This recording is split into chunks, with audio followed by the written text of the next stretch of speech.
with Soulbind, and there's so many different things that can do it. Yep. And OG should be aware of this. They were the ones who started trying to find their confidence back at ESL1 Birmingham by running these Grimstroke abusable Soulbinds and created this meta that we find ourselves still tapping back into every now and then.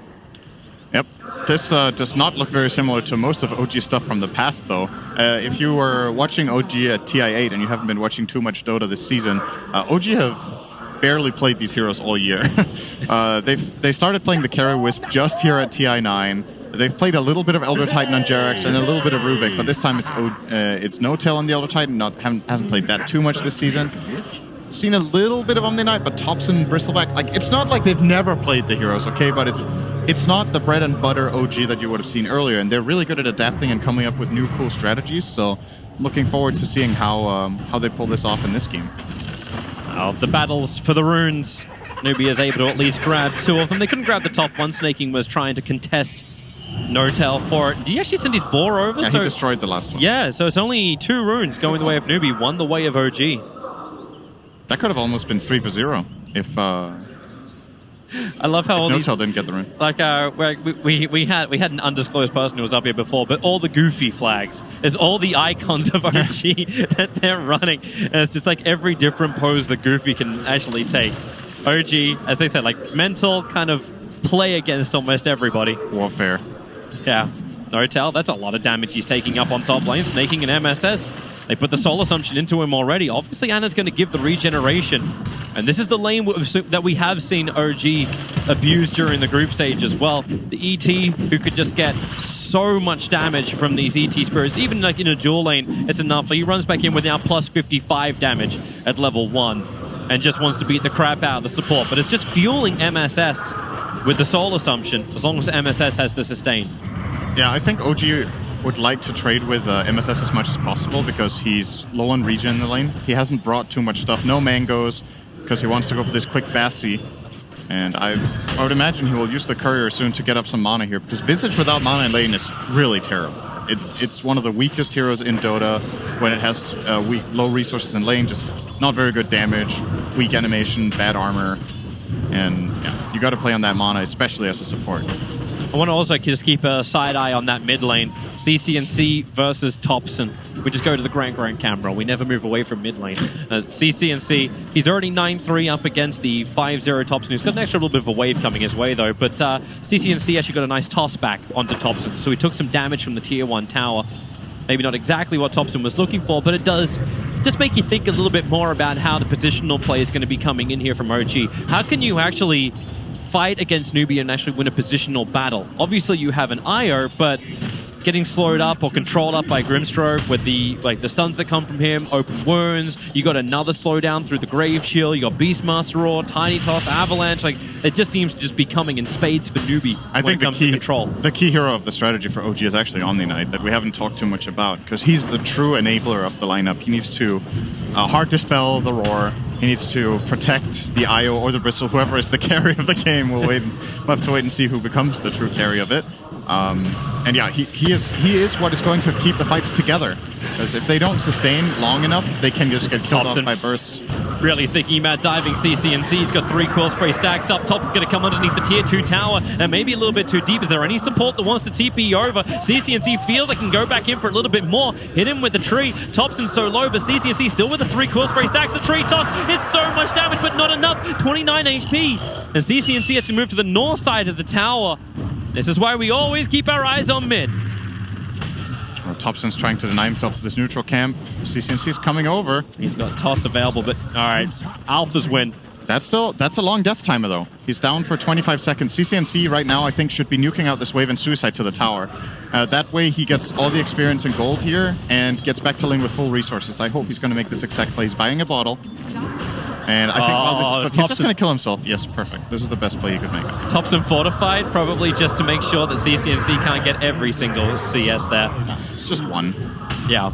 Hey, but one counts for it. Rather than that, right? The more important thing about the glyph was that he gets the experience coming back. Because if he hadn't glyphed that wave, he would have lost a full wave in tower before his respawn. This way, he protects 3 of the enemy creeps, keeping them alive outside of the tower range to come back in.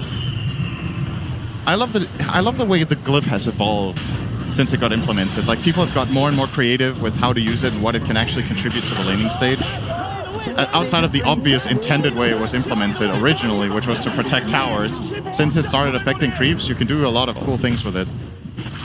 Topson's copying a lot of damage. CCNC nuking down the wave with tossing back Topson. So he took all the brunt of the damage from the towers. CCNC has a haste rune. When he gets Avalanche again, Topson could just flat out die here. Half HP, he has no regen. Does he have anything coming in? No, he doesn't. Courier only brings in, well, he's got a Mango. He's backing up for the 5-minute shrine. Yeah, he might stack a camp or two as well to farm with Quills. Actually, it's just going to farm a double. Man, up on top lane, snaking. Heavy amounts of damage. Nortel still got that plus 115. Snaking's low. MSS needs a load of extra space. Got his 4-stick charges, so Nortel's not going to force this issue. Now it's time for bounties. CCNC's coming over for the 5-minute bounty runes. And if he moves fast enough, he might even get his own opening as Lifestealer. Yawar with a follow-up stun. And it's going to be repelled out by Seb. But this is 4 bounty runes going the way of Newbee. That's really, really big for them. That actually means that OG has claimed, what, 1 bounty rune? This is like so far in this game. Got 1 rune only. Well, it's a good thing they're not running Alchemist. Then they would have probably got a little bit different approach entirely to the game. But yeah, that's really big for Newbee. That's the same as getting like 2 kills in terms of just raw gold. I still wonder, like, how long does this keep going this way? Like, you got 1 kill the way of OG. The gold advantage is about 1,000 to Newbee. The CS is pretty even across the board. But we've seen these timings from OG. Once Ana gets a little bit bigger, starts to sync up with a couple of his other heroes, like the OG just roll over every other team. How does Newbee prepare for this? They could try to out-tempo them before Wisp is level 15. So there's going to be this really strong timing for Newbee when all their heroes are level 6, when they have Visage Birds, when they have Roar, when they have the Soulbind like we've talked about. I think they should be favored in fights around that timing. OG's lineup doesn't have that much in the way of damage except the Bristleback for a while. So I think that would be a good approach. And then if you get ahead during that time, then when Wisp does hit the level 15, maybe you chill a little bit, get key items, and then you can go again. Auras are also a great solution in this game, which they will have plenty of with the Beastmaster. Yeah.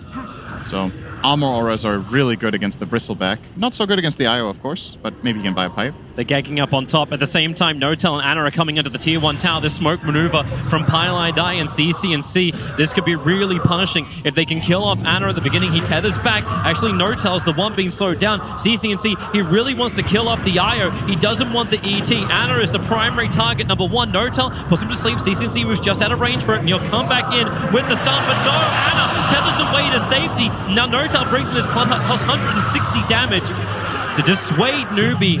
The failed rotation from Newbee is going to cost them. They really wanted that kill on Ana, but the positional play from OG, just too good. That was just a flat-out outplay by Ana. Going into the bottom left corner there, so the Avalanche misses. Top lane, though, they're still going to get no-till here, I think. Yeah, the stuns are out. Ana can't give that much, and that's actually first blood. Remember that technically the first one that happened was the denial inside the jungle. Still shows up on the board. Topson, mid lane. CCNC's getting hurt. Topson's still going to be a little bit more wary. Yeah, he's got double braces. He has a lot of CS. He pushes out the lane, he retreats to the jungle, he farms 2 stacks. Mid Bristle is one of the more effective farmers in the game. Jirax maybe really in a little bit of trouble. Seb, he's trying to wait for the right purification time. Jirax going to pick him up, throw him back in again. Yawar, he's looking for a creep to infest into, and then he can start fighting again. Pop straight back out again, up to a lot of life. And the harassment kind of counts for nothing. There's up. Here they go once more. That nice observed ward is in deep. Toss in forward, just putting MSS on the front lines. No tower will fall. There's Newbee. Now start getting a little bit more active across the map, hunting for kills. And they've got that range enabler through CCNC. I don't know how this last minute into the chat will. It's so... Hey, what did they say in the thing? Like, I just want to be free. I want to be free to play Dota. They also said, I want to use chat wheel. They were on holiday in Australia and they were like, I want to use chat wheel. Yeah, shout out to the boat guy. Yeah, the boat guy was great. Yeah, can we have the boat guy on chat wheel? I'll be down for that. I like what CCNC is doing in mid here. He is identifying that he pressured the Bristle back away from the lane for a bit, and that Bristle will also want to semi-jungle. So he's trying to constantly push the wave into the mid tower to force a response and defense, and that will allow him to eventually break down this tower. He's got about half of it so far, which is great. They also identified the fact that Notel's preparing stacks. Grimstroke's in very deep. The Observer Ward's there. The Stomp not going to sleep up anyway. Grimstroke just going to TP away, realizing the stun's already been used. But these two Observer Wards has been placed down. Every time I've seen OG play this IO on Dire's side, they've always pulled him back around that 10-minute mark just to farming up those stack areas. And they're not looking to block. They're looking to contest with the wards. And here it is. Ana walks up high ground. It's like, all right, boys, maybe we should start getting some sentries out because now they're going to try and flash farm him. How much damage can you do? Like, do you actually just start pushing towers as opposed to contesting him? That's one option. It's what Beastmaster's definitely going to do top, but No-Tail will try his best to delay this push as much as possible. One downside to playing 5 Elder Titan, though, is that your mana pool is relatively limited, so he kind of needs IO to sustain him. In the middle of the Ancients, he's battling for the 10-minute bounty runes. Once again, Newbee claiming all four bounty runes. Back-to-back bounty winners. Relocate from IO. It's pure efficiency. But he's already finished up the Dominator. I like how they're even giving the IO the tome. Yep, get level 7, so you get level 4 spirits. And yeah, he's just jungling. He's got the Dom creep, got a Wolf. The Observer Wards are still watching this, but obviously Newbee know. Like, if they're going to go for it, then they've really got to go for it. But top lane may be an easier choice. You got Beastmaster Aura up on snaking, No-Tail's backing off. The Spirit walked over the top of Grimstroke, but I don't think it actually clipped him enough.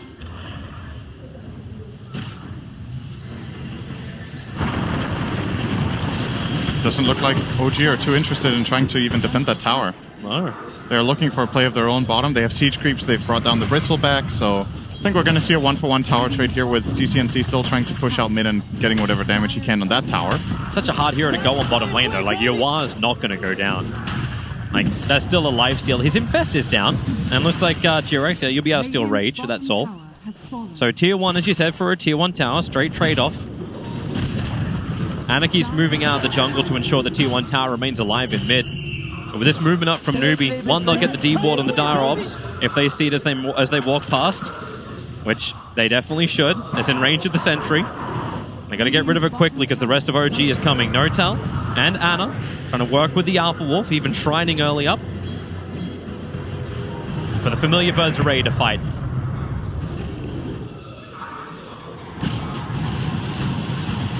And they do not want to give Ana this room to breathe. And MSS even looking to steal the camp. Now No-Tail actually on bottom lane too, but the stun, it comes in towards the Elder Titan. The nuke damage is a little bit faster. Yawa able to just get himself away. Thompson underneath the tier 2 towers in pretty deep if anyone wants to try and contest that, but Newbee had pitched a tent right here inside the Dire jungle, and they don't want to go anywhere else. Even Pile with fresh Observer Wards to make it work. They're limiting IO's farm a lot if they can play aggressively up here. Thompson's actually dead. He's so deep underneath this tower. They've got all the damage in the world. He couldn't use his TP to get away from this, and Yawa wants to remind him who's in charge. Tip Thompson 4-1. And he was the number one he is the number 1 net worth on the field, but the 3 right behind him are Newbees. It's a big kill, but at the same time, it does force Newbee out of OG's jungle. That's what you get out of playing aggressive with Bristle like this. You know, to kill this guy, they need 3 heroes. If they're going to bring them and get that kill, he creates a lot of space for the other 2 cores in his team. Both the Omni Knight and the IO will now be getting a little bit of space, but you got to be careful not to die too much on Bristle. Like you said, it's the richest hero on the field, so a very valuable kill. Do you actually like it where like Bristol's getting so much fun, but it's the life stealer? He's finished the Midas very early on, building in towards the Radiance. Yawa's timing is not being slowed down at all. Yeah. He's going to be ready for the team fight, probably before OG is. Yeah, I think Newbee are in a pretty good position here. And what it's going to come down to is the IO's timing. I don't think OG are going to look to do anything, really, until IO is level 15. So level 15 IO with Axe, the faster the better for them. Smoke up on mid, fortifications trying to let OG's wave push in a little bit harder, but they're wrapping around the back. The ET splitter, it's all going onto the Tiny, but CCNC will tank it up. They chain them together. Jirax dies so quickly. No-Tail's going to join him as well. The GA from Seb, it arrives, but it's so late. And now Thompson, this chain stun just continues to go on. The GA will wear off. Most of the abilities already been burnt from Newbee. The tower still brought down as well. That went to Topson. Good luck killing the Bristle with Omni next to him. Yeah. That's a little harder. Yes. Double damage. Double damage. But that entire fight happened without the Life Stealer, without the IO. The two are still on the polar sides of the map, having their own play. CC&C. And Topson's going after him. 4 Quill Spray stacks, Familiar dropped 1 and 2, creates a little bit of space. Stuntime doesn't last long. And, well, there is no stun available to stop CC&C's TP out. OG still got the mid tower though, which is nice. Like, even if their heroes aren't particularly good at taking team fights, which was somewhat apparent there unless they're all together, they got the objective that they came for. And they're willing to lose 2 supports for that. Grimstroke's in a little bit of trouble underneath the tower, looking for the stun, but Topson. Easy movement speed to get away. The silence will slow him down a little bit, but MSS looking for a rebuttal. Just some damage into Seb, but one by one, Newbee are up here. The Blink Dagger of CC&C is about to arrive, but he's lost his teammates. Is there a toss back? No, he just blinks over. He's going for the 15-minute runes, close towards his Beastmaster. The Stomp did not connect. This time OG get 1 rune. Yeah, they got bottom. They got that from with Jirax. I think CC&C is really looking for a big burst. Oh wait, they got 2 runes. Oh, look at that. Yeah, they got the one up on top and one on bottom. So Topson and Jirax. Actually, I thought they only got 1 top. Raw, snaking. Oh, he got it all. Over on the top lane, and Omni Knight already protected by the Heavenly Grace. No tell, gonna ET splitter. It's more of space creation, nothing more. While Really on bottom important. lane, Jirax is maybe a little bit too far forward. Grimstroke's got the silence available. Lifestealer moves forward, but then there's a Rage TP away to safety. Have they got the DPS? They do not. Thought he actually was going to get the silence in. If Seb doesn't get the Heavenly Grace off there, he dies. The cast point on Heavenly Grace is pretty small. It's pretty fast to cast that spell, so reacted in time for the Roar, and effectively just baited out a Roar. Do you like this with Grimstroke skipping the Soulbind at level 7? He's gone 4 points up in the Inkswell instead, but I was only thinking because that mid-fight, I was wondering where the Soulbind was. Where was the doubling of the Roar of the abilities? I think sometimes it can be fine to bypass it. He has a lot of synergies this game, though, but I do think he should probably skill at level 8, because the kind of fights that are going to be coming soon is with OG grouping up. IO is closing in at level 15.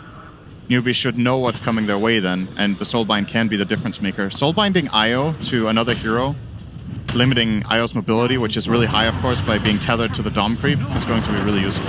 I don't think CC&C really wants this. No Talon Topson. They're chasing the Tiny. It feels like CC&C is now just trying to create more and more space. You are still not finished up the Radiance just yet.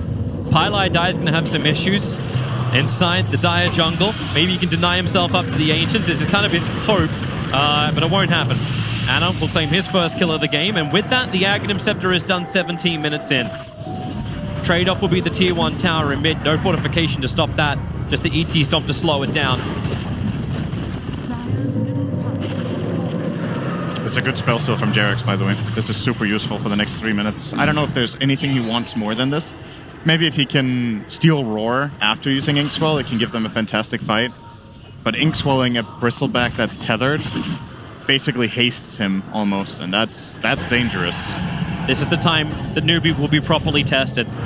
Yep. You've got Bristleback totally ready to fight. Full Crimson Guard. You actually have a medallion flying out in the courier. Mass wards are arriving as well. You have the Aghanim Scepter and Dominator build over on the IO. Anna can relocate in if they find themselves a fight. So they smoke up and they look for it. But what does Newbee do?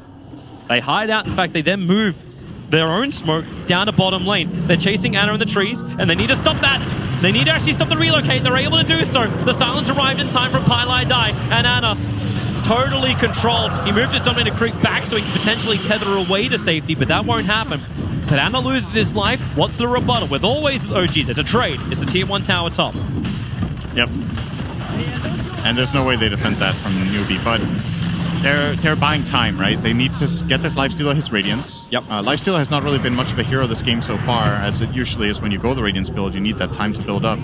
And so far, so good. Sure, you lose this top tier 1 tower. I don't think it's the biggest deal as long as you don't start losing map control completely. Well, found a new target. Grimstroke is actually the Inkswell that Jirax still had. Stunning up Lifestealer. Rage is available. He's got a creep wave to infest into, and he's got some problems. Topson's moved in through the lane too. He needs a little bit more time. Who's he going to reach? A familiar? Is he going to reach anyone? They just have the Avalanche to create some space with MSS's stuns.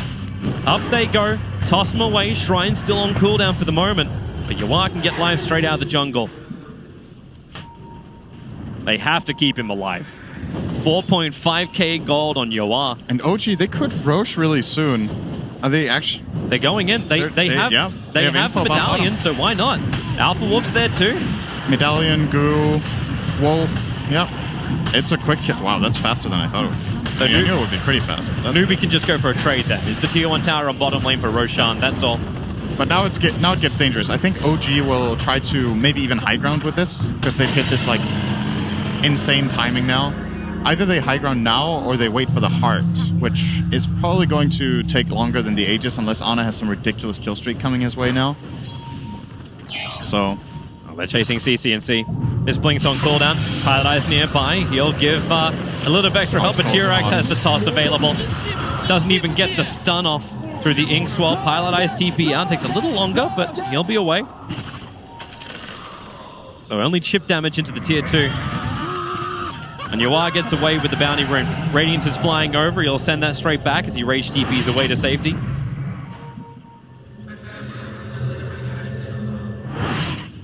Pretty even game right now, though. But you kind of have this feeling that OG will have this ridiculous fight soon coming their way. After what you've seen in the group stages, how they've run this lineup, them having the Aegis. Oh, that courier needs to not die. All right, they got the Radiance at least, but... They get a little Pilot Eye. MSS will have some space. Yawar beating into Ana, relocates away to safety. And she relocated into that. And now Thompson battles against Yawar. Yawar, he kind of needs a creep to work with. He needs something to work with. MSS can't help him out. And Thompson, Brave Chill, Jirax moved in through the side. A quick toss, catching the two of them together. They just keep buffing up Thompson. Not even a ridiculous team fight. It's just an easy play where Thompson knows just how strong he is. Grabs the creep wave from up on top. You pull it towards mid as well. So all the pressure from snaking to the tier 2 tower will also just be negated. OG just have insane vision up here. Ana knew exactly what he could get away with that relocate play because of the deep ward that they've had for so long. 3 minutes. They've had this deep high ground ward in the Radiant top jungle. And it's high ground time. It is. 21 minutes in is the OG special. Pushing into the tier 3 tower. So snaking. They just have to almost let it go. Fortification will arrive, but until Lifesteal is back up, they can't fight. The new items arriving. Solar Crest is up. Rod of Atos and Omni Knight. They'll take the tier 3 tower. And there's no reason why you need to back up. Not unless a big initiation from Newbee is able to connect. Ana and Thompson, the ones on the front line. Remember, Ana's still got that Aegis Immortal. Yawar copying heavy damage early on. The rest of OG, Smoke sitting behind. CCNC, nice toss back. They pull Ana in so deep under the tier 4 towers. They kill him quickly. The CCNC pounced on by the rest of OG. He won't have the ability to fight again here as the stop. It puts all of Newbee to sleep under the tier 4 towers. The Soulbind tries to connect. And there she got anything. Can they kill Ana once again with the Soul Assumption? He's just tanking through all of this with the wand charges. Thompson stacking everybody up as well with the core sprays. They can get back to base, but even that's not safe. One more spray. Maybe Snaking will die. Thompson waiting under the tower. He's just tanking through all of it. A triple kill for Thompson. Nowhere is safe when OG hit their timing. He just killed 3 heroes with the fountain. Oh, Bristleback, what a hero. Beautiful play from OG there. I think it was an admirable attempt from CCNC to toss the IO into the tower, but dying for that kill without having buyback is just too costly. They can't take the fight afterwards. They don't have enough damage to get through the IO twice with the Omni Knight protecting it, as well as a good defensive stomp from No-Tail, stopping 2 heroes on the Aegis respawn. They kind of used up their entire tank on the first kill, as we see in the replay here. They try to go on the IO. That's just not enough. He gets healed up, gets Heavenly Graced, and even relocates. For a moment it looked like they would have a chance, but Thompson literally stands there and delivers. Oh my. Yes, of course there's a bunch of grins on their face like, hey guys, we got this really great combo it seems that no other team knows how to play against. And it's almost props to Newbee. They let the IO through the first phase. They knew they were going to play against us. They had a plan. They get props for that? Well, they get props for attempting. Like it's like a participation ribbon. Yeah, I kind of like the idea that Newbee had. It just feels like the moment that OG got the Aegis, the game got really hard. And I think that's the biggest mistake Newbee made all game, was going to the bottom side of the map and exposing the Roshan for OG to take. Because Snaking's dead, by the way. Yeah, he was trying to force out the bottom lane, but he's walking underneath dire vision. Basically, what ended up happening was when OG grabbed this Aegis, they felt invincible because the one way Newbee win fights is by blowing up the IO first, and they can't do it when there's an Aegis on it. They tried it in their base, it failed, and it gave OG pretty much a 10k gold lead. But if you play in that Roshan side of the map instead of the bottom area, the time in the OG goes, maybe you can delay them, maybe you can get a soulbind fight around the Roche pit or whatnot. But it's just too easy when you give a Bristleback lineup with IO that Aegis for free. MSS now going to work with Yawaz. It's a surprise. He was inside the familiar. That was a sexy play, actually. That was really nice. Now Seb's looking for a rebuttal. Yawaz, he's just going to let MSS die. Nothing else that can be done about this. He can do some chip damage in the meantime, but Yawaz had to come back to base because Thompson's still here trying to pressure. They were not expecting that to be an infest play at all. Familiars used as transportation. Yep. And that's some classic Tinker stuff.